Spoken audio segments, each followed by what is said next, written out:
I want to bring in our first guest, Noah Hamman, who's the founder and CEO at Advisor Shares.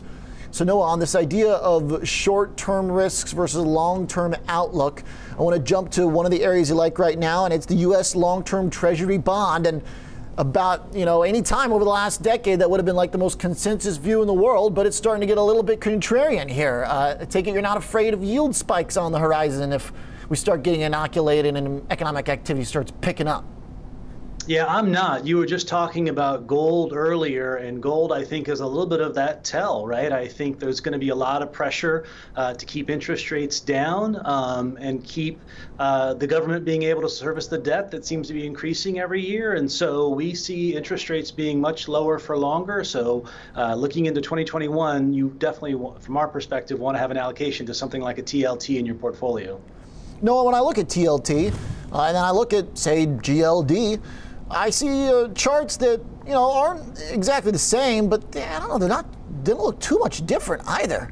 I mean, TLT and gold both pretty much bottomed out in the late summer, fall, slightly different timing in 2018 when the Fed decided to reverse their few hikes that they did, and they both peaked at the same day on August 3rd this year. Are these two that different? I think they are. Gold and the price of it is driven by so many other things in terms of how we use gold and the supply and the demand and finding more gold. So there's a lot of things that can affect that. I would even argue, some of the headlines we've seen about people allocating to Bitcoin maybe are doing that instead of gold. So many things that can affect it, whereas TLT, it's all about interest rates. It's all about the amount of debt that we have in the United States. It's all about seeing what other sovereign nations are doing and the stats that you read out there about how much sovereign debt has a negative yielding rate. I don't, at least right now, see us being dramatically different in the United States. So I would say that the interest rates will continue to have pressure from a downward perspective. I think upwards could have a real negative effect on the economy.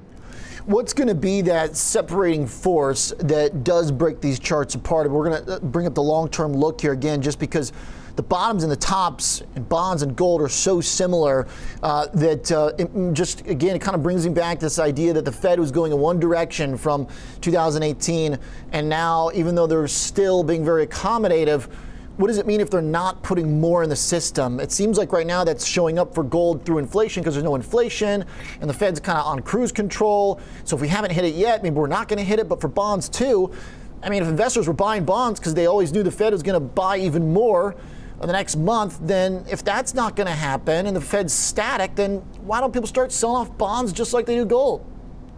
They might, and I think it's just static for now. But I think if you look at the longer term trajectory, I think it's going to be more pressure, right, on the administration and on the Fed. And we've got to see how Janet Yellen's going to handle her new role. But it just seems like everything continues to point to there's a desire to bring things back to normal and try to move rates up.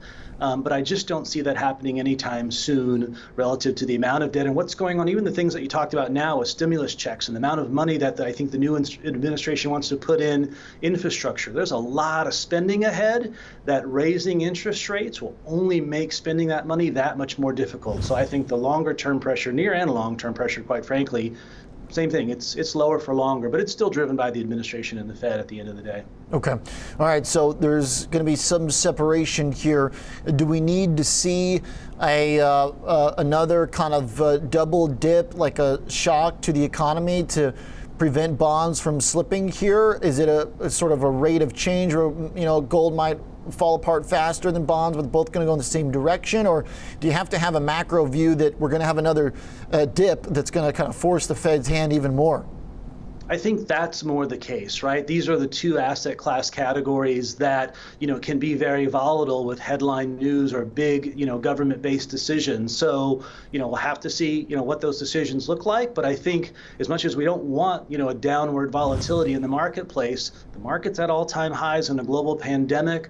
Things are really bad, but the stock market is not telling us that things are bad. And so something's got to level set. So either more money has to come into the marketplace to sustain the levels that we have, or we could have some big downward shocks. And so whether it's TLT that we like, getting maybe into some recession-proof stocks, or just being more tactical in the market and being nimble to be able to make those adjustments, I think will be critical going into 2021. One of the ETFs that you like, Vice, has had a pretty great performance performance here this year, up another % today. It was trading at $17 in March. We're at 32 now. Definitely getting a lot of love. We know that some of the cannabis plays have really taken off on expectations of what the new administration might do. What are the expectations now from a policy perspective that are getting baked into a fund like Vice that has exposure to cannabis? I think it's only positive going forward. Now, I think most of the changes are probably going to be led at the state level. We saw it in the election where we had 5 states passing various measures for cannabis legalization, either recreational use or medical use. I think the administration now, with the change that we have, is going to be a little bit more friendlier to dealing with the cash component, the custody component of that industry, even though they might not go full legalization. So everything looks positive in that category. And then Vice is nice because it is blended with other categories that people are taking part in, even in this difficult global pandemic environment. So the alcohol company, Sam Adams, is our biggest holding in that portfolio. That stock has been on a tear all year long, and in fact acquiring probably my favorite brewery of Dogfish this year as well. So we like those stocks that, recession-proof is a tough description for it, but kind of. People are consuming those things in good and bad times. Okay. Noah, so we've got a few of the stock picks in there. I want to point out another one that you like here in terms of specific plays in the market. One of the more active funds, DWUS, the Dorsey Wright Fund. Walk me through where this kind of more active approach fits in, and if you have a group of companies that are just kind of trying to push through those September highs, when you have that more kind of market cap style weighting in a fund, what's that going to mean here if some of the big caps aren't leading the way? Well, so that strategy is tactical. So that's the important thing to remember, because to your point, when that leadership changes, this fund's going to try to adjust to that. It uses technical analysis and relative strength, which sometimes can be late to making the turns, but having, some component of your portfolio try to react to those changes in the markets for you. You can still make your own changes as a self-directed investor or leveraging your financial advisor, but DWUS, is designed to do that. It had a great year being mostly allocated to the tech space that we've seen significantly outperform the broader market, but it's going to be up to the portfolio manager there at Dorsey Wright to be able to make those changes at the next turn. But that's what you want to look for, is probably a little bit more nimbleness in your portfolio and how you're allocating. So whether you're doing that yourself or you're taking some money into something like a DWUS to help you make those changes. Okay.